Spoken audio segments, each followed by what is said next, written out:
Hello guys, कैसे हैं आप लोग। होप आप लोग बहुत अच्छे होंगे। हर कर्मचारी अपनी सैलरी का कुछ हिस्सा अपने फ्यूचर के लिए सेव करता है, कुछ ऐसे खर्चों के लिए सेव करता है जो भविष्य में प्लान्ड हैं, नियोजित हैं। लेकिन आज का सिनेरियो थोड़ा बदल रहा है। कर्मचारी अपने पैसों को ऐसी जगह इन्वेस्ट कर रहे हैं जहां थोड़े रिस्क हों, लेकिन उन्हें अच्छा गेन भी मिले, अच्छा प्रॉफिट भी मिले। आज वो एकदम सेफ गेम नहीं खेलना चाहते। कई लोग प्रॉफिट गेन कर रहे हैं, अपने पैसे को बढ़ा रहे हैं, और साथ में बड़ी बात है कि इन्फ्लेशन को बीट भी कर रहे हैं। तो आज ऐसी एक स्कीम की बात हम लोग करने वाले हैं, म्यूचुअल फंड की। हम उसे समझेंगे डिटेल में कि आपको म्यूचुअल फंड में क्यों इन्वेस्ट करना चाहिए और क्यों नहीं करना चाहिए। आप अंत में डिसीजन ले सकेंगे कि आप म्यूचुअल फंड के साथ जाना चाहिए या नहीं जाना चाहिए।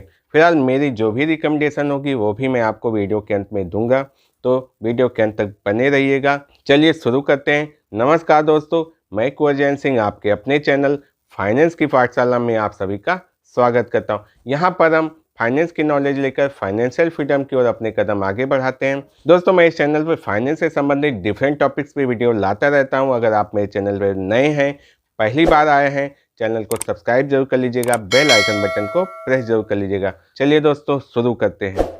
वेलकम अगेन दोस्तों, बात सही है कि जो म्यूचुअल फंड होते हैं उसमें कई प्लान ऐसे होते हैं जो मार्केट बेस होते हैं, लेकिन सारे प्लान म्यूचुअल फंड के मार्केट बेस नहीं होते हैं। म्यूचुअल फंड में डाइवर्सिफाई पोर्टफोलियो होता है। आप अपने रिस्क के हिसाब से आप चुन सकते हैं कि आप मार्केट बेस प्लान लेना चाहते हैं या आप कोई बॉन्ड बेस लेना चाहते हैं, सेफ प्लान लेना चाहते हैं। अब मैं बात कर लेता हूं कि आपको म्यूचुअल फंड में इन्वेस्ट क्यों करना चाहिए।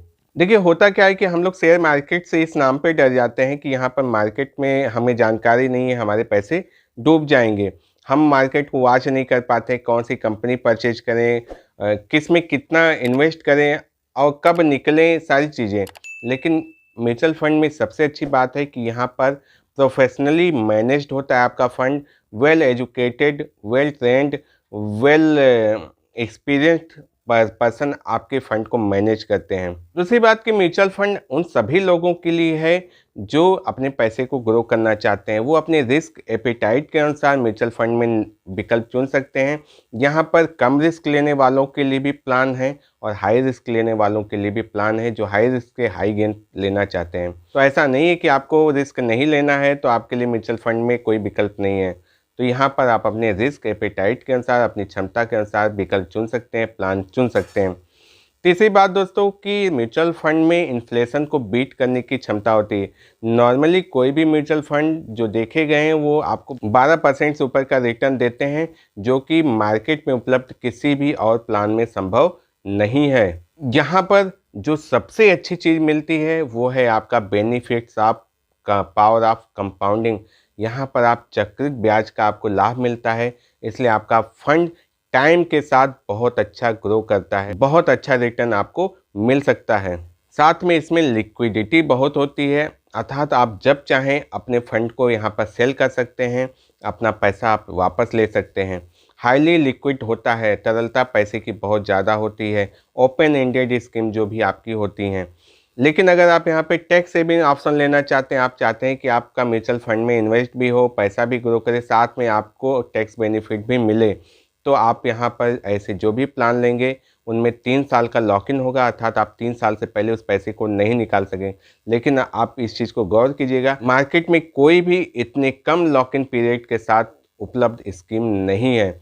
सारी स्कीम्स आपको मिलेंगी वो 5 साल से ऊपर का लॉक इन है उनके पास। इसका सबसे अच्छा और बेनिफिट क्या है कि यहाँ पर आप सब कम से कम अमाउंट से भी निवेश कर सकते हैं।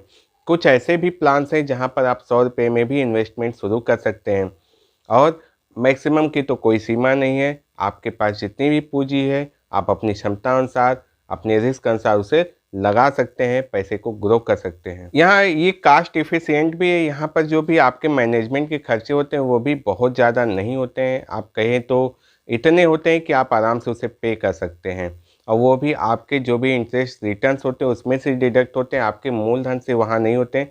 गवर्नमेंट ने कुछ नॉर्मल अपने टैक्सेस लगाए हुए हैं, भी नॉर्मल हैं, बहुत ही मिनिमम है, तो उस पर कोई बहुत ज़्यादा आपकी पूंजी पर फर्क नहीं पड़ने वाला है। ये तो बात होगी सारे फ़ायदे की। यहाँ पर कुछ चीज़ें ऐसी भी हैं जो आपके ग्रोथ अमाउंट को, कैपिटल गेन को थोड़ा कम कर सकती हैं। तो वो है आपका LTCG, long term capital gain. जब भी आपका मैच्योर अमाउंट आपको मिलेगा 1 साल के बाद, तो उस पे 1 लाख तक का जो भी आपका गेन होगा वो तो टैक्स फ्री होगा, लेकिन 1 लाख से ऊपर जो भी गेन मिलेंगे वो आपके इनकम टैक्स स्लैब में ऐड होंगे और उसके हिसाब से आपको टैक्स देना पड़ सकता है। और दूसरा कि थोड़ा ये मार्केट पे डिपेंड है, कभी कभी मार्केट जब डाउन ट्रेंड में होते हैं तो पैसे कम दिखते हैं, तो उस समय आपको लगेगा कि यार मैं कहाँ फंस गया, मेरे पैसे डूब रहे हैं। लेकिन वो एक सही समय होता है और पैसे इन्वेस्ट करने का, तो लोग उस समय पैसे इन्वेस्ट करते हैं, अच्छा प्रॉफिट लेते हैं। तो ये हो गए इसके प्रॉफिट और लॉस की, लेकिन ओवरऑल आप खुद एनालिसिस कर सकते हैं। अब मेरा जो आप लोगों के लिए सुझाव होगा कि आप म्यूचुअल फंड में पैसे इन्वेस्ट जरूर कीजिए, क्योंकि यहाँ पर आपके पास निवेश करने के 2 विकल्प उपलब्ध हैं। पहला है लमसम, जिसे हम वन टाइम कहते हैं। आप मंथ में किसी भी समय अपने पर जब भी आपके पास बजट हो आप पैसा इन्वेस्ट कर दीजिए। दूसरा होता है सिस्टमेटिक इन्वेस्टमेंट प्लान। यहाँ पर आप पैसे को एक तारीख तय कर देते हैं, बैंक से वो अमाउंट कट जाते हैं, मार्केट में इन्वेस्ट हो जाते हैं, उसका स्टेटमेंट आपको बाई मेल बाई SMS मिल जाता है। तो ये 2 तरीके उपलब्ध हैं, लेकिन अगर आप अनुशासित हैं तो आप लमसम में जा सकते हैं। अगर आप रेगुलर मार्केट को वॉच करते हैं तो लमसम में जा सकते हैं। अगर आप और भी पैसा इन्वेस्ट करना चाहते हैं, जब भी आपके पास अचानक पैसे आते रहते हों, तो आप लमसम में जा सकते हैं। लेकिन अगर तीनों चीज़ें आपके साथ नहीं हैं तो आप SIP में जाइए। अपने सैलरी, अपने इनकम का कुछ पार्ट फिक्स कर दीजिए और उतना बैंक अकाउंट में पहले पैसे मैनेज कीजिए, जिससे वो टाइम से डिडक्ट हो सके और पैसे आपके इन्वेस्ट हो सके। दोस्तों, ये मैं अपने एक्सपीरियंस के साथ आप लोगों को सजेस्ट कर रहा हूँ। आप बिल्कुल नए हैं, आपको डर लगता है शेयर मार्केट से, तो आप सिर्फ 500 रुपये से एक निवेश शुरू कीजिए। कुछ साल उसे देख लीजिए, फिर आपको समझ में आएगा कि आपको इसमें इन्वेस्ट करना चाहिए या नहीं। तो ये रही दोस्तों म्यूचुअल फंड के बारे में पूरी बातचीत। अगर आपको वीडियो अच्छी लगी, इन्फॉर्मेटिव लगती है, तो इसे अपने दोस्तों के साथ शेयर कीजिएगा। वीडियो को लाइक जरूर कर लीजिएगा, चैनल को सब्सक्राइब जरूर कर लीजिएगा, बेल आइकन बटन को प्रेस जरूर कर लीजिएगा। फिर मिलेंगे किसी और पाठशाला में ऐसी ही इन्फॉर्मेटिव वीडियो के साथ, नॉलेज के साथ। तब तक के लिए नमस्कार।